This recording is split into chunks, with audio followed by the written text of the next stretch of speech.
Okay po, patuloy tayo sa ating pag-usapan ngayong araw na ito, na kung saan po ay tungkol ito sa mga bunga ng kaligayahan sa kasalanan.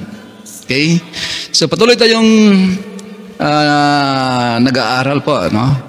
Pinangaral natin dito yung about sa joy po, no, na ating maramdaman, no, sa ating buhay. Talagang ang Diyos ay nagbigay sa atin ng isang pinakamagandang regalo po. Yung regalo po na tayo ay makadama ng tuwa, makadama ng saya, kaligayahan, at ang ating mukha po ay makapag-smile naman. Yan po ay isang regalo yan ng ating Panginoon, yung makaramdam tayo ng tuwa, saya at kaligayahan.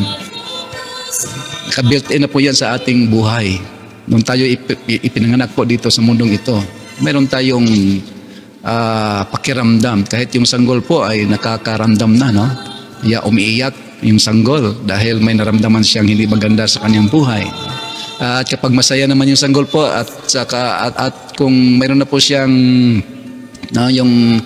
yung makaintindi na po, makarinig na siya, makakita na siya, ay mag-umpisa ng tumawa. Yan po ay regalo sa ating Panginoon. Yan po ay regular na regalo nung makaramdam po tayo ng kasayahan. Pero mayroon special po na regalo ng ating Panginoon na yung galak po na kung saan ay hindi lahat ng tao ay mayroon nito. Okay po? Yung saya po na galing sa kagalakan sa ating puso, na yung kagalakan na yun ay bigay ng ating Panginoon dahil po yan ay ang bunga ng Espiritu Santo, na kung saan ang bungang iyan po ay maramdaman natin kapag mayroon tayo niyan na galing sa ating Panginoon. At yan po ay hindi lahat ng tao ay mayroong ganon po na galak sa puso. Smile naman. Okay, mayroon naman tayong isang viewer, aking classmate ito. Hello to you, Pastor Abraham Marisgado Yabot. Kamusta? Kamusta, no? Diyan sa Misaoy, New Corelia, Davao del Norte. Okay, mate, kamusta kayo dyan? At salamat naman at nandito ka nanood sa aking live streaming. At ito po ay ating pag-usapan lagi yung tungkol po sa galak at papuri sa ating Panginoon. Kaya dito bawal ang nakasimangot, bawal ang sad. Kaya smile. Okay, tayo po ay magpatuloy dahil po hindi lahat ng tao ay mayroong galak na siyang bunga ng Espiritu Santo. Yan po ay yung tao lang na mayroong Jesus sa kanyang puso.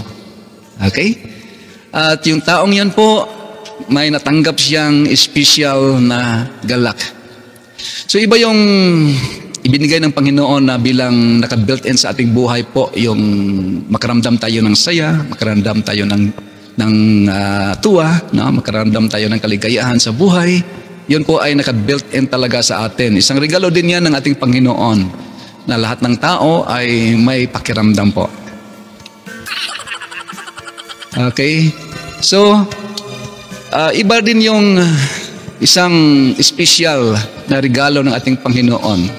At ito po ay hindi lahat ng tao ay mayroon nito. Kundi yan lang pong mga tao na tumanggap sa ating Panginoong Jesucristo, na kung saan ay mayroong dala na bunga sa pamagitan ng Espiritu Santo na sa kanyang puso po, na kung saan yan ay mag-produce ng saya na hindi katulad ng saya na galing sa sanglibutang ito, at lalo na hindi katulad ng saya sa kasalanan.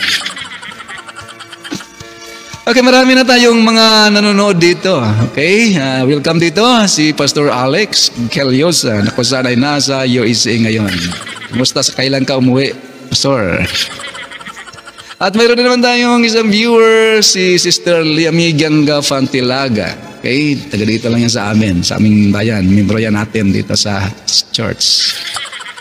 Okay, mayroong comment si Pastor Abraham Yabot na.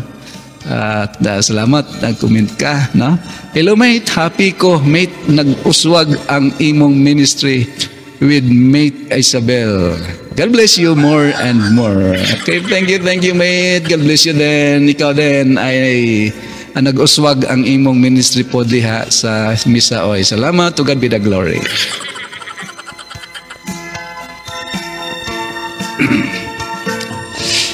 Okay, patuloy po tayo sa ating pag-usap-usap kung saan po ito ay talagang dapat nating maintindihan, malaman. Kasi po, hindi pareho lahat ng joy na ating naramdaman. Okay? May joy po na kung saan ay yung joy ba na, yung galak po na hindi bunga ng Espiritu Santo, yung parang akala natin galak actually, no?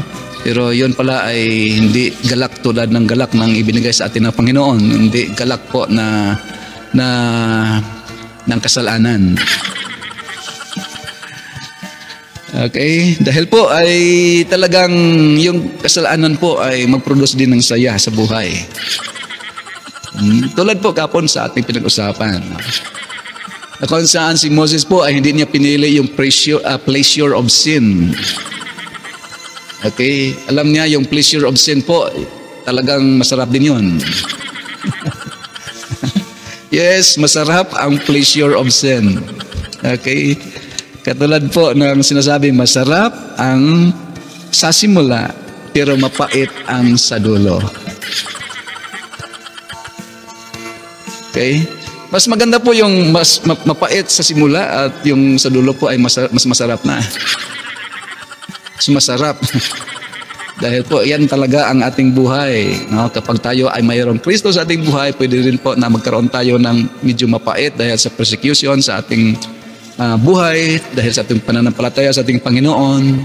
Pero masarap naman sa huli po dahil ang hinahanda ng ating Panginoon na magandang buhay, the best kind of life in heaven, kung saan po ay doon talaga ang pinaka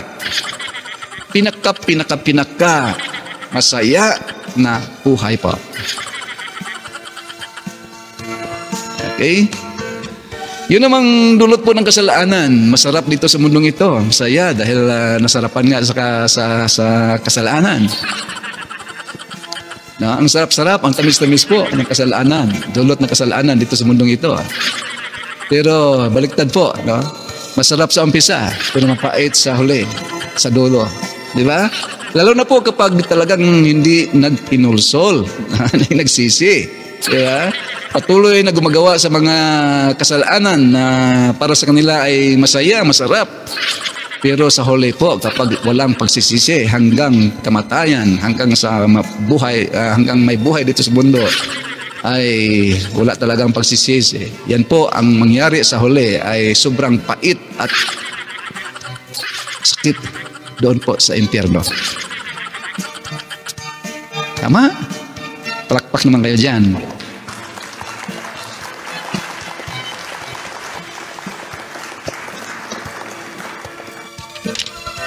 Okay, mayroon pong mga kwento sa Biblia. 7 itong lahat po.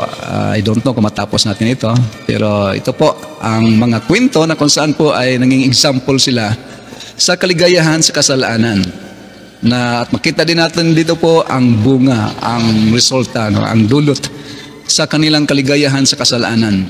At marami tayong makikita po dito sa Biblia, no, mabasa natin sa Biblia. At yun ang patutuo na kung saan yung kaligayahan sa kasalanan po ay talagang hindi maganda ang resulta nito.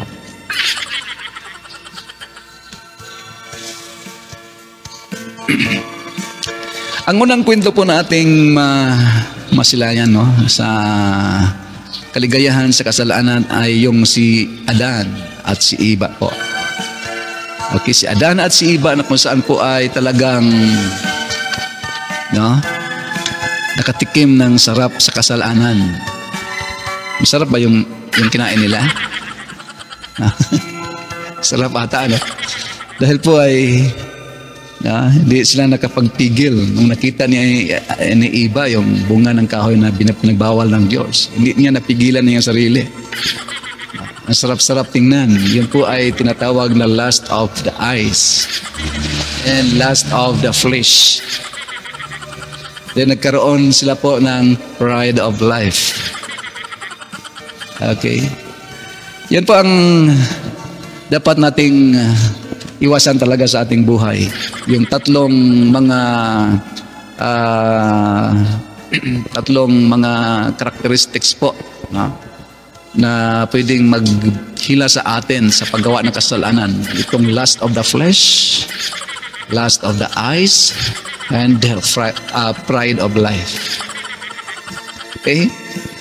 Yan naman talaga yung tatlong yun po ang magtutulak sa atin, o kung hindi man magtulak, maghila sa atin. Saan ba doon ang tama? Yung hinihila ka sa kasalanan o yung tinutulak ka sa kasalanan? Paki-comment naman po kung anong tamang sagot dyan. Okay. So yung tatlo lang po talaga yung dapat iwasan natin. Yung lust of the flesh, lust of the eyes, kahit saan yan po ang mauna. Pwede yan baliktad-baliktadin natin. Lust of the eyes, lust of the flesh, and pride of life.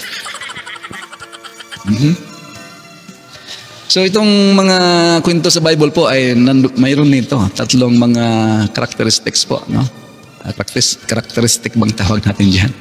Yung lust of the eyes, lust of the flesh, and pride of life. No? Yun ang nangyari kay Eva, no? Hindi niya napigilan niya yung sarili, kinain na yung pinagbawal ng ating Panginoon. Yun ay kasalanan po. Masarap yung kinain niya. Nung inano na niya sa kanyang baba, no? Ang sarap pala nito. Sarap, sarap. No? Okay, bakit pinagbawal ito ng Diyos na masarap pala? Masarap nga, pero sa huli po ang nangyari ay mapait. Okay? Dahil po ang bunga noon ay naalis sila sa paraiso. Nahiwalay sila sa Diyos. Nagdala ng kasalanan sa buong mundo. Yun po ang bunga ng kasalanan na yun, na nag-umpisa sa sarap. In other words, masaya sila, maligaya sila, no? Kung saan ay para sa kanila, ang sarap nito. Hindi nila nakita po yung resulta. No? Na kung ang mga ipinagawa ng ating Diyos sa atin, na ang resulta niyan ay maganda sana. Kapag hindi natin sundin yan, mamiss natin po yung magandang resulta niyan. Kaya po maraming tao ang nagsuffer because of the pleasure of sins. Okay? So yan po ang ating unang nakita sa kwento sa Biblia, no? Kung saan masarap yung kaligayahan sa kasalanan. Mukhang masaya nga, no? Pero hindi naman maganda ang resulta nito. Okay, yung pangalawa pong kwento sa Biblia na kung saan ay masarap.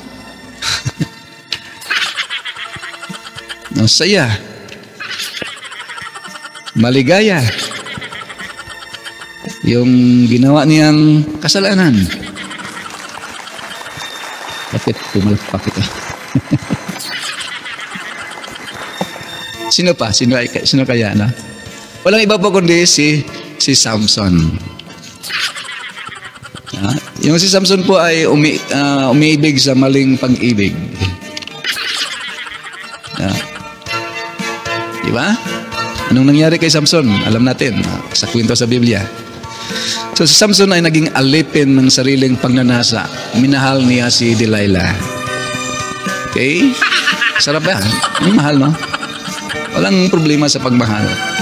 Walang problema kung mayroon kang minahal. Pero ang pagmamahal naman po na mali ay kasalanan. At kapag ang pagmahal ng kasalanan po ay akala mo tama at nagdala ng saya sa iyong buhay, yan po ay talagang mali. Dahil masarap sa umpisa, pero sa dulo po ay mapait. Okay? Di ba anong nangyari kay Samson? So mayroon siyang tinatawag na physical na alew, no? At attention. In other words po, masaya siya sa katawan na alew, no? Pero ang bunga po ay nawala ng lakas, nabulag siya. at naging bilanggo pa. Anong masabi natin, Mirisi? Kasi po, choice talaga, no? Choice talaga natin or pagpili talaga natin kung anong gusto nating mangyari sa ating buhay, kinabukasan. Kapag pinili natin yung masama, yung kasalanan, akala natin masaya tayo doon, akala natin masarap yun, matamis yun, na maligaya tayo dyan. No, pero kapag alam natin na hindi yan tama, no, lalo na pag yan ay isang pagsuway sa kalooban ng Diyos, bakit tayo ay patuloy na gagawa niya? Okay? Di ba? So, ibig sabihin po na sana mayroon tayong pagnilay-nilay muna kung ito bang ating ginagawa ay tama o mali. Ito ba ay kalooban ng Diyos o hindi? Ito ba ay maganda ang dulot nito sa akin sa huli o hindi maganda? Kasi masaya kasi. Baka masaya din ito hanggang sa huli. Di ba? Kasi hinahanap talaga natin yung saya. Walang tao po na ayaw ng saya. Walang tao na ayaw ng joy. Walang tao na ayaw ng galak. Walang tao na ayaw po ng tinatawag na kaligayahan. Lahat ng tao po ay naghanap nito. Pero hindi lahat ng saya, hindi lahat ng kaligayahan po ay magdudulot ng tama sa ating buhay, lalo na sa ating hinaharap. Okay, palakpakan naman natin ang ating Panginoon. Amen kayo dyan. Okay, patuloy po tayo sa ating pagnilay-nilay sa mga mensahe na ating pinag-aralan ngayon. Ang tungkol po sa kaligayahan sa kasalanan. Yan po ang dapat nating maintindihan at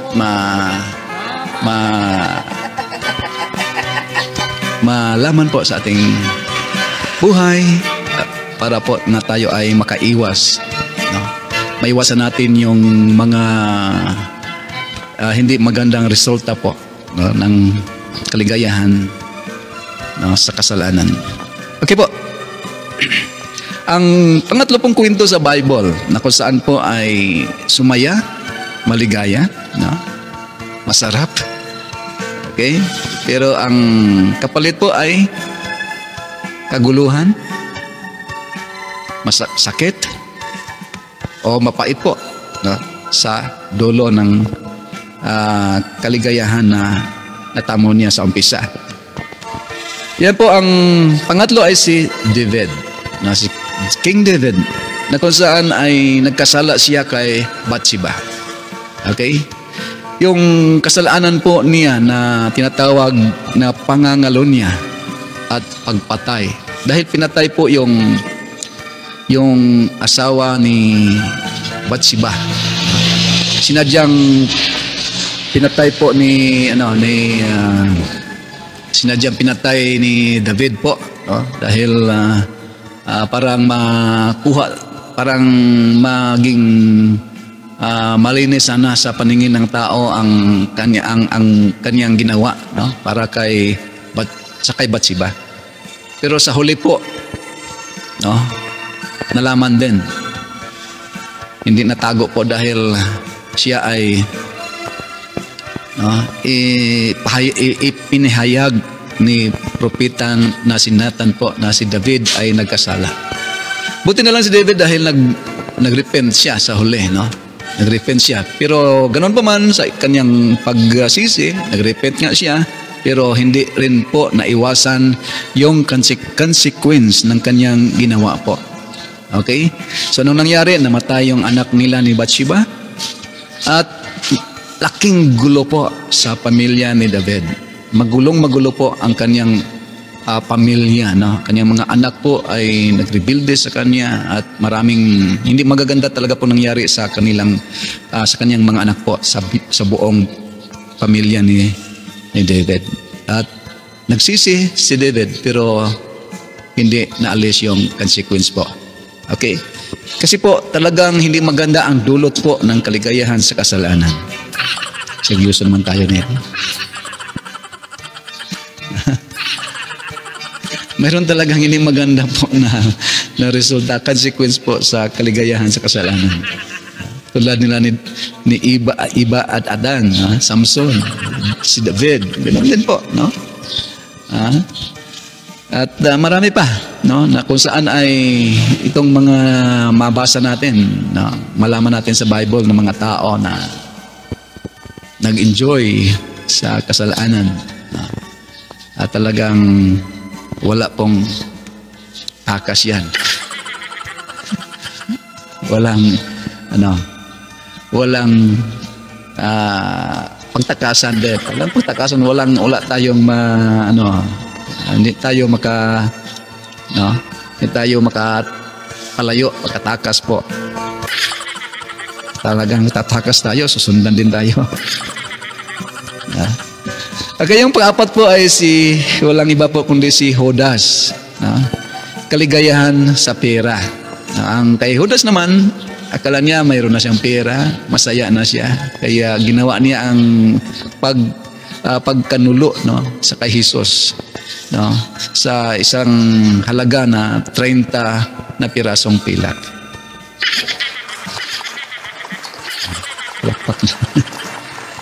No?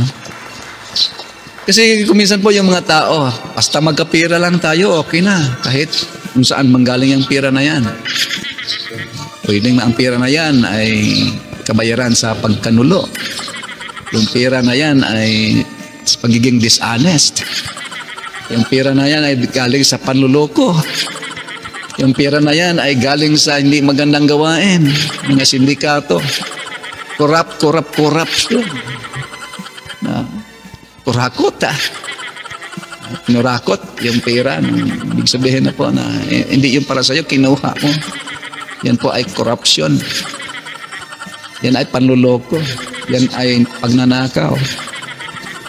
So maraming ang pera, pero ang sarap, no? Marami pa masaya, pero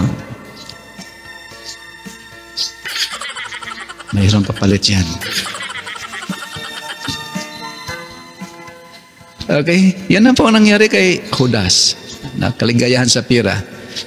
Pinagkanulo si Jesus para sa 30 pirasong pilak. Kaligayahan, sandaling yaman o pakinabang. Sandali lang po na kinabangan ni Judas yung pera na yon. Sandali lang po, hindi nagtagal. At yun nga, ang bunga, pagsisisi. So, ibinalik ang pera at nagpakamatay. Yun ang nangyari kay Judas. Dahil lang sa akala nila masaya na kapag magkaroon na siya ng pera. Pero yun pala, ang consequence po ay pagsisisi. Yung consequence po ay hindi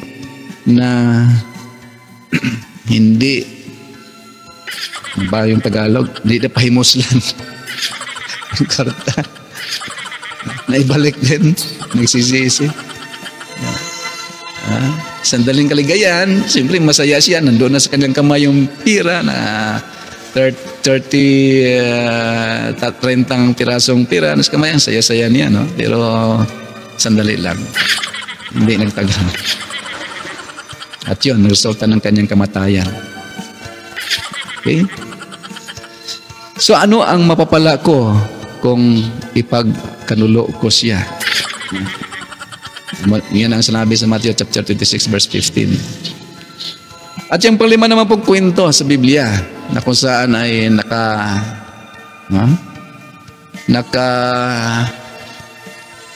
ramdam din ng saya, kaligayahan sa kasalanan. Walang iba po kundi si Ananias at Sapphira. Itong mag-asawang ito po, no? Yung ginawa nila ay yung pagtatago ng katotohanan. Yung kasalanan na gawin nila kung nagkunwaring ibinigay ang buong halaga ng lupa, no? sa kanilang mga pledge nila, no? Pledge, no? Na kung mabinta yung lupa nila ay ibigay lahat doon sa mga apostles. Pero anong ginawa nila? Dahil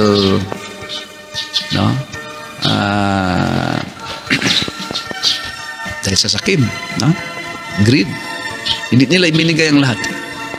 Kasi yung greed po ay yun ang isang hindi maganda ring ano yan, sa ating buhay.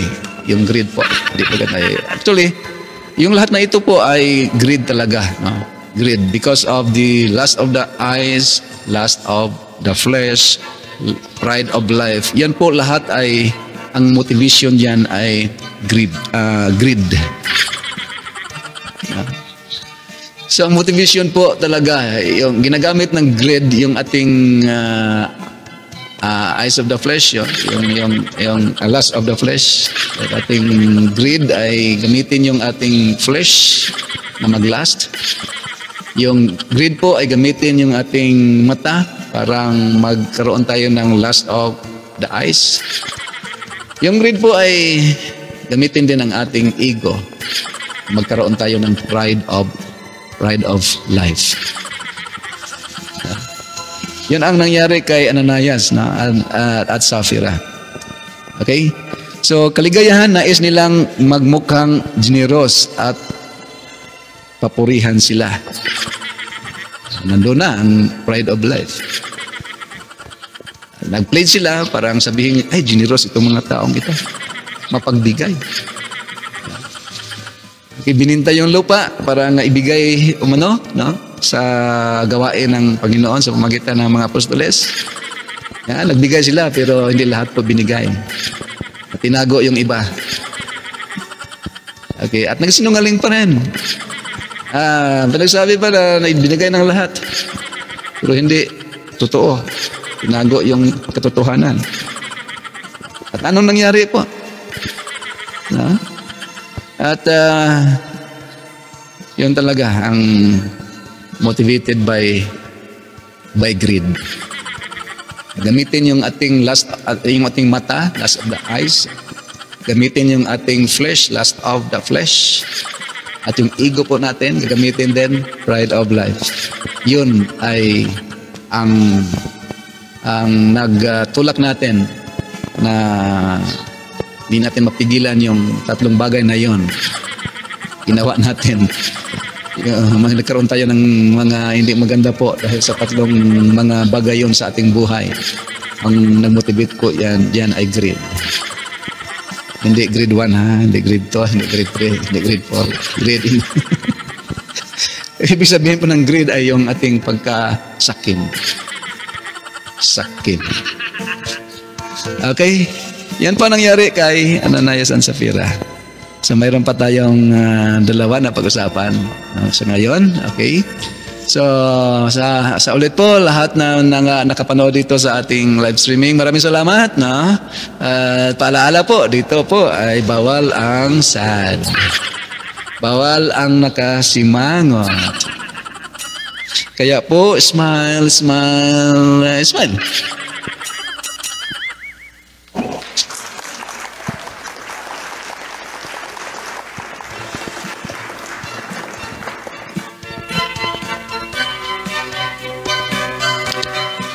Sorry nga pala, hindi tayo nakapag-live kagabi, no, alas 6 hanggang alas 7 sana. No. Yun na nga sinasabi ko na depende no, sa panahon, depende kapag wala tayong gawain, depende po kapag walang ulan, no, yun, umuulan, hindi busy, okay? At alam nyo naman po na ang buhay ng isang pastor po, walang oras po na naka-fix. Kung mayroong talagang dapat gawin, kinakailangan bilang isang pastor. Kahit anong oras po, gawin yan. Paminsan nga, hindi tayo prepared. Mapilitan na lang mag-prepare tayo dahil po mayroong tawag, mayroong request, mayroong invitation. Invitation sa birthday dahil hinihintay na dahil siya ang mag-pray. May mga Bible service, request sa Bible study, Bible service. Yan po, yung buhay natin. Kaya pinili ko itong buhay po ay yung oras po natin schedule 11 to 12. Dahil yung time po yan ay ang pagpahinga po natin, no? Bago tayo mananghalian. Okay. Gusto ko sana alas 5 pa ng umaga gawin natin ito.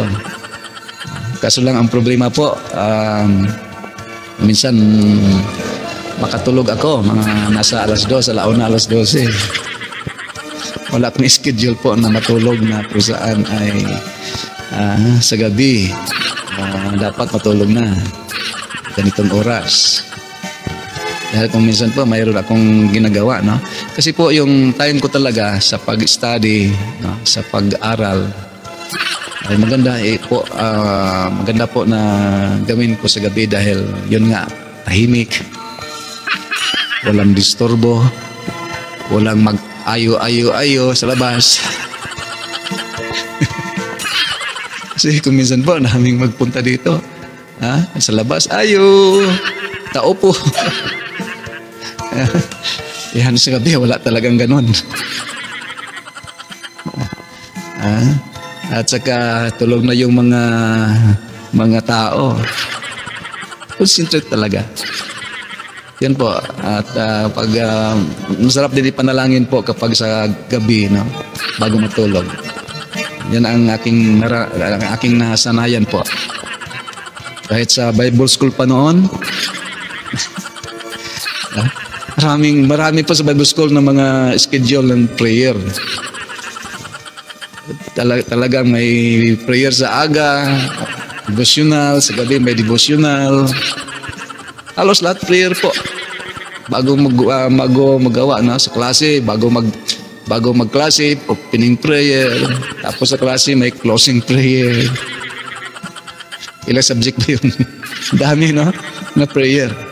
Pero mayroon akong sarili pong time sa aking pag-pray. Sa aking sarili po.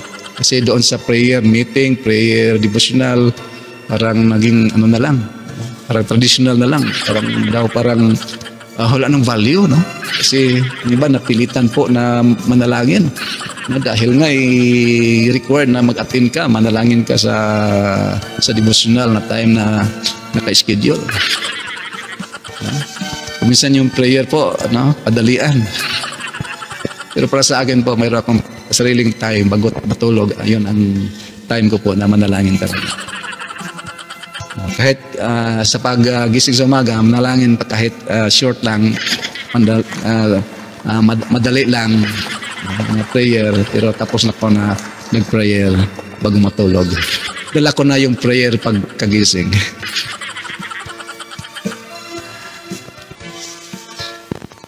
Okay po, tapusin na natin ito, no? Itong 7 mga example sa Bible na kung saan ay nagkaroon ng kaligayahan sa kasalanan. Pero sa huli po ay hindi maganda ang kanilang sinapit. Kaya ang pang-anim po ay walang iba kundi si Esau. Diba? Si Esau ay kung saan ay ibininta niya ang kanyang karapatan bilang isang panganay sa isang mangkok na sabaw. Okay? So, yun po ay panandali ang kabusugan. Hindi siya makapaghintay. Hindi siya makapaghintay na siya ang gumawa ng pagkain, parang kainin niya, parang mabusog siya dahil yun nga, gutom siya. Dahil mayroong temptation, no? Mayroong temptation na inihanda ng kanyang kapatid na si Jacob. Akala ni Jacob talaga na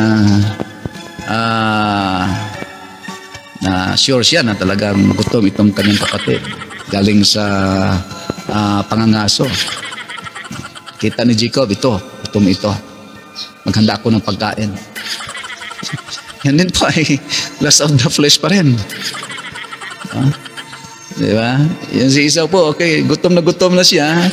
Ang sarap-sarap po ng hinanda ni Jacob na pagkain. Gusto niyang kumain. Itong si Esau po at hindi magkapaghintay at hindi niya natiis, no, ang gutom dahil sa mayroong temptation ng pagkain. Bakit magluluto pa ako? Nandito na, magluto na ito pagkain. Pero ang problema po ay may condition. Yung condition po ni Jacob ay ibinta mo yung karapatang bilang isang panganay. Dapat sa akin yan mapunta. Dapat ako ang may-ari niya. Okay? Okay? So, si Esau naman ay ibininta niya. Ibininta niya sa panandali ang kabusugan. So anong resulta po? Di ba? Ang resulta po ay nawala ng basbas. Ang resulta po ay umiiyak itong si Isa. Sa huli, umiiyak siya. Sa una, busog na busog, masayang masaya, busog na busog. Pero umiiyak sa huli. Nawala ang kanyang basbas. Nawala ang kanyang karapatan bilang isang panganay dahil sa isang panandaliang kaligayahan po. Tama. Kaya sa ating buhay po, yan ang ating sanang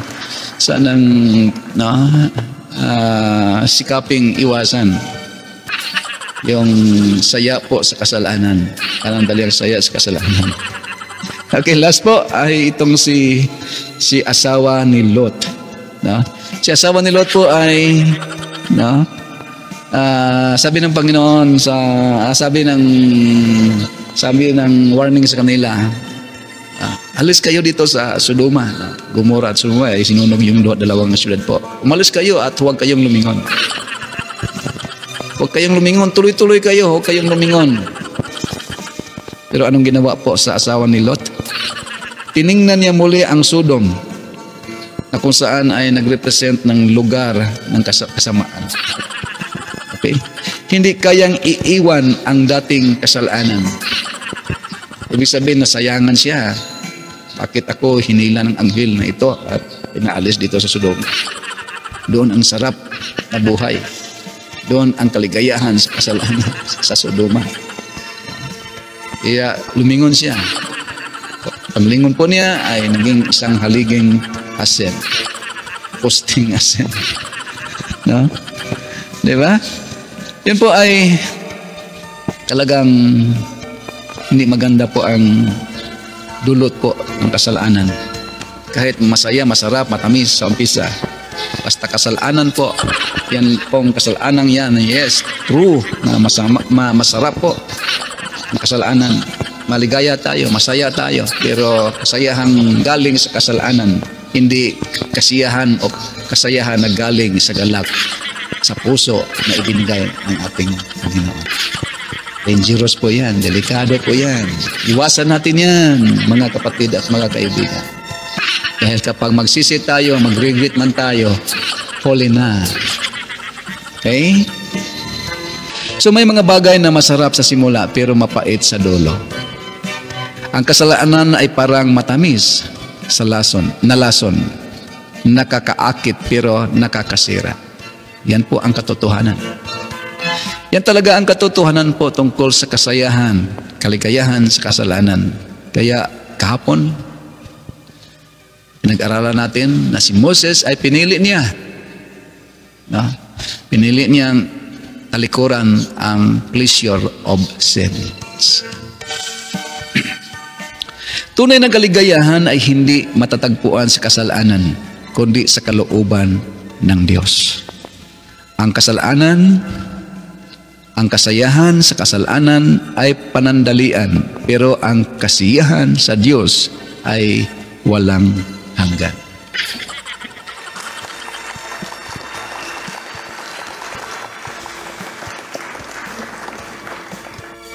Ang ganda ng buhay po bilang isang Kristiyano.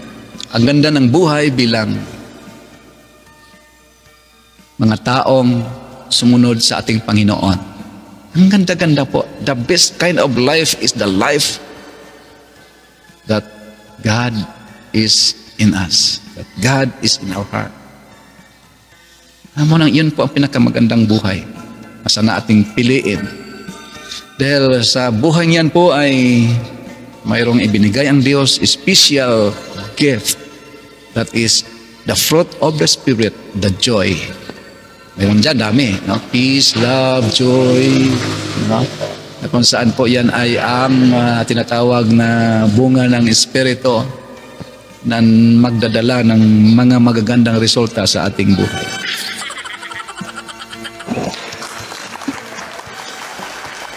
Okay?